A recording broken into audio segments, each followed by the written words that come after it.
Students, welcome to Siddhi institute. आप सभी का एक बार फिर से हमारे यूट्यूब चैनल सिद्धि इंस्टीट्यूट में आप सभी का स्वागत है।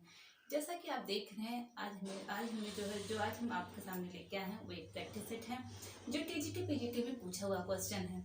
ये जितने भी क्वेश्चंस आपके सामने हैं सभी के सभी टीजीटी और पीजीटी के क्वेश्चंस हैं। ये सभी पीवाईक्यू हैं, सबके सब क्या है पूछे हुए क्वेश्चंस हैं। तो चलिए आज हम इस क्वेश्चन को सॉल्व करते हैं और देखते हैं। तो आज हम अपनी क्लास को स्टार्ट करते हैं। ये जो पहला क्वेश्चन है, ये चेचक के विषाणु का क्या नाम है। तो चेचक के विषाणु का क्या नाम है? चेचक के विषाणु का नाम क्या है? वेरियोला वायरस है। चेचक के विषाणु का क्या नाम है? Variola virus.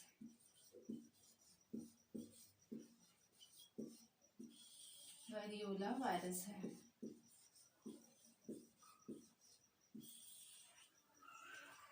ये क्वेश्चन यहाँ से और बनता है कि चेचक के टीके की खोज किसने की है। तो चेचक के टीके की खोज एडवर्ड जेनर ने की है। अब जो नेक्स्ट क्वेश्चन है, विटामिन ए अधिक मात्रा में किसमें पाया जाता है।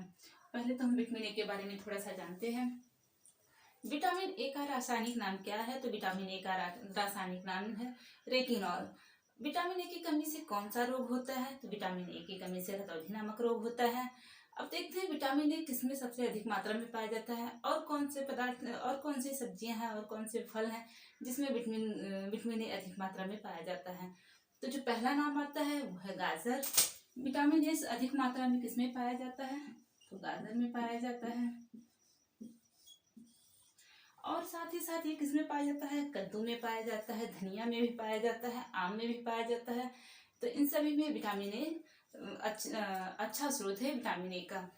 अब जो नेक्स्ट क्वेश्चन है, आय का वह भाग जो आवश्यकता पूर्ति के पश्चात शेष बचता है तथा जिसे भविष्य के उत्पादक कार्यों में लगा दिया जाता है वह क्या कहलाता है?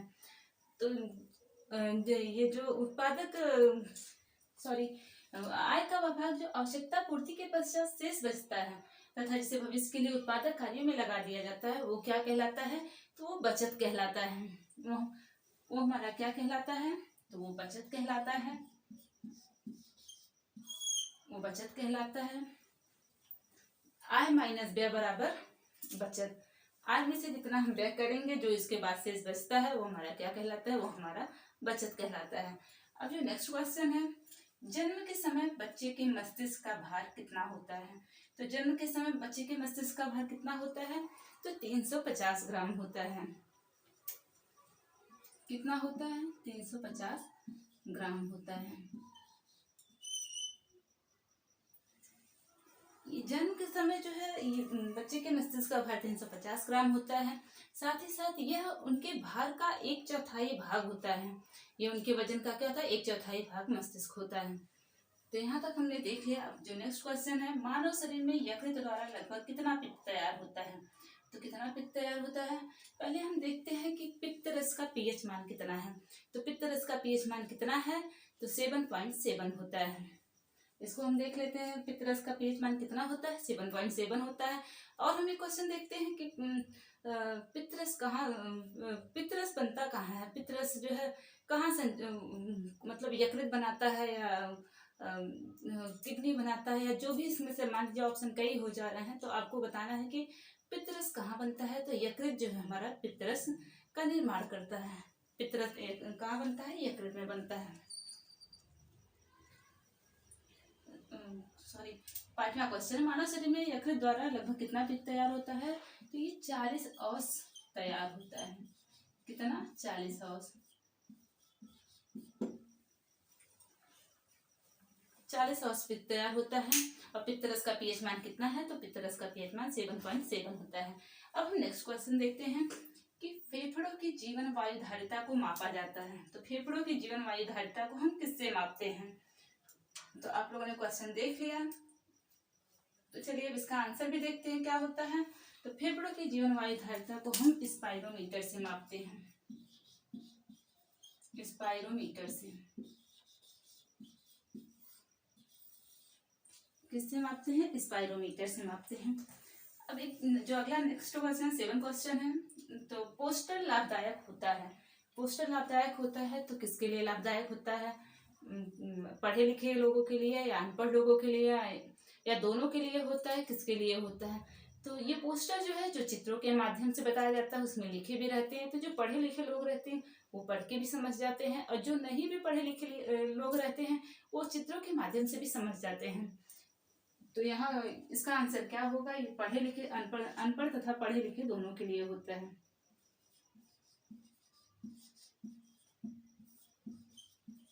अनपढ़ तथा पढ़े लिखे लोगों दोनों के लिए होता है।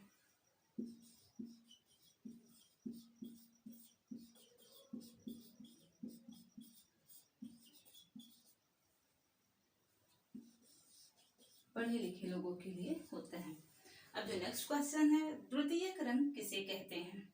तो द्वितीयक रंग किसे कहते हैं, प्राथमिक रंगों के मिश्रण से जो रंग बनते हैं, प्राथमिक रंगों के मिश्रण से जो रंग बनते हैं वो द्वितीयक रंग कहलाते हैं। तो द्वितीयक रंग क्या होते हैं, प्राथमिक रंगों के मिश्रण से जो रंग बनते हैं उन्हें द्वितीयक रंग कहते हैं। अब एक क्वेश्चन यहाँ से ये बनता है, प्राथमिक रंग कौन से होते हैं। तो लाल, पीला और नीला ये क्या है, ये हमारे प्राथमिक रंग है। द्वितीयक रंग किसे कहते हैं, तो प्राथमिक रंगों के मिश्रण से जो रंग बनते हैं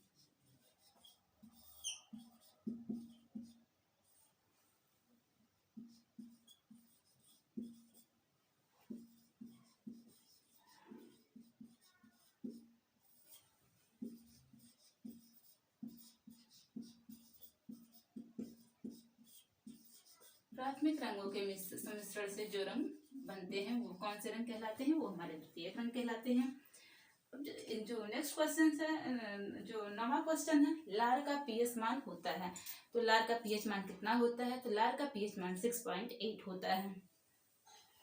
लार का पीएच मान कितना होता है, तो 6.8 होता है। अब देखते हैं कि लार में कौन सा एंजाइम पाया जाता है। तो लार में टाइलिन नामक एंजाइम पाया जाता है। और हमारे मुंह में कितनी जोड़ी लार ग्रंथियां हैं, तो हमारे मुंह में 3 जोड़ी लार ग्रंथियां हैं। कौन कौन सी है, सबलिंगुअल है, पहला सबलिंगुअल हो गया, दूसरा मैक्सिलरी ग्लैंड है, तीसरा हमारा कौन सा है, तो तीसरा हमारा पैरोटिड ग्लैंड है। ये तीनों जो है मुंह में पाई जाने वाली लार ग्रंथियां हैं। अब जो हम नेक्स्ट क्वेश्चन देखते हैं, भारत में उपभोक्ता संरक्षण अधिनियम कब पारित हुआ था। तो भारत में उपभोक्ता संरक्षण अधिनियम कब पारित हुआ, तो ये 24 दिसंबर 1986 को। कब पारित हुआ, 24 दिसंबर 1986। अब जो नेक्स्ट क्वेश्चन है, कौन सा टीका 3 रोगों से शिशु की रक्षा करता है। ये जो क्वेश्चन है कि कौन सा टीका जो है 3 रोगों से शिशुओं की रक्षा करता है, तो ये हमारा डीपीटी है, डिप्थीरिया, पर्टुसिस तथा टिटनेस। कौन सा टीका लगाया जाता है, डीपीटी का, डिप्थीरिया, पर्टुसिस तथा टिटनेस। अब जो नेक्स्ट क्वेश्चन है, जल का रासायनिक सूत्र क्या है। तो जल का रासायनिक सूत्र क्या है, तो जल का रासायनिक सूत्र H2O है। जल एक यौगिक है, ये किसके मिश्रण से बनता है, ये किसके संयोग से बनता है, ये हाइड्रोजन और ऑक्सीजन के संयोग से बनता है। जल का रासायनिक सूत्र क्या है, तो H2O है। अब जो नेक्स्ट क्वेश्चन है, नाइट्रोजन गैस का प्रमुख कार्य क्या है। तो नाइट्रोजन गैस का प्रमुख कार्य क्या है, ये ऑक्सीजन की ज्वलनशीलता को कम करना है। नाइट्रोजन गैस का जो मुख्य कार्य है, ये ऑक्सीजन की ज्वलनशीलता को कम करता है। और अगर देखा जाए तो हमारे वायुमंडल में कितने % नाइट्रोजन गैस पाई जाती है, तो 78% नाइट्रोजन गैस पाई जाती है। 21% क्या पाई जाती है, ऑक्सीजन पाई जाती है। और जो गैस, और बाकी जो 1% बचता है उसमें सभी गैसें पाई जाती हैं। तो चलिए इसका आंसर हम देखते हैं। नाइट्रोजन गैस का प्रमुख कार्य क्या है, ऑक्सीजन की ज्वलनशीलता को कम करना।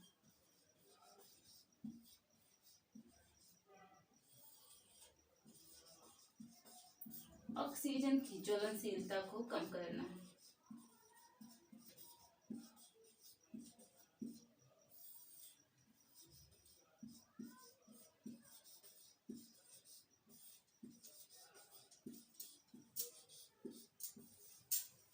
ऑक्सीजन की ज्वलनशीलता को कम करना।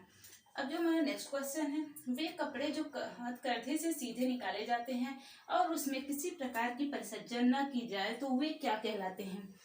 जो हमारे कपड़े जो हथकरघा से सीधे निकलते हैं उन्हें क्या कहते हैं, तो उन्हें हम ग्रे गुड्स कहते हैं। उन पे किसी प्रकार की कोई परिचर्या नहीं की जाती है और ऐसे वस्त्र क्या होते हैं, ऐसे वस्त्र अनाकर्षक दिखते हैं।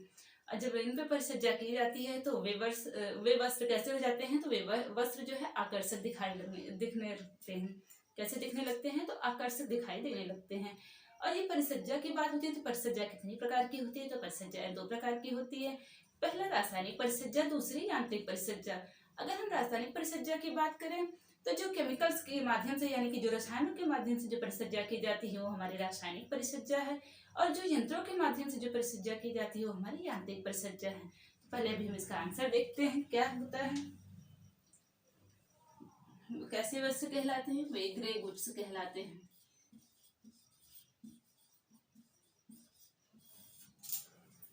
अब जो नेक्स्ट क्वेश्चन है, जन्म के समय बच्चे के मस्तिष्क का भार कितना होता है।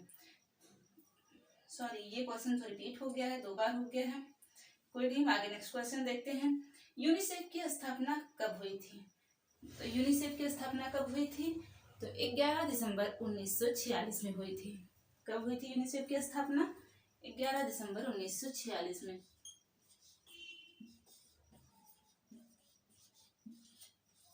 आई होप आपको विजिबल हो रहा होगा।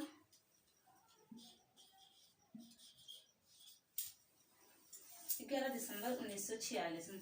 इसकी जगह हम कोई एक दूसरा क्वेश्चन ले लेते हैं। एक क्वेश्चन ले लेते हैं कि प्रोटीन में नाइट्रोजन की कितनी मात्रा होती है, प्रोटीन में नाइट्रोजन कितने प्रतिशत होता है। ये क्वेश्चन हमारा टीजीटी में पूछा हुआ क्वेश्चन है। तो इसका आंसर देखते हैं कितना होता है। तो इसका आंसर जो है 16% होता है। प्रोटीन में नाइट्रोजन की मात्रा कितने % होती है, तो 16% होती है। तो आज हमने कुछ क्वेश्चन थे उनको देख लिए हैं। अब हम फिर मिलते हैं अपने नेक्स्ट वीडियो में। आज के लिए इतना है। Thank you.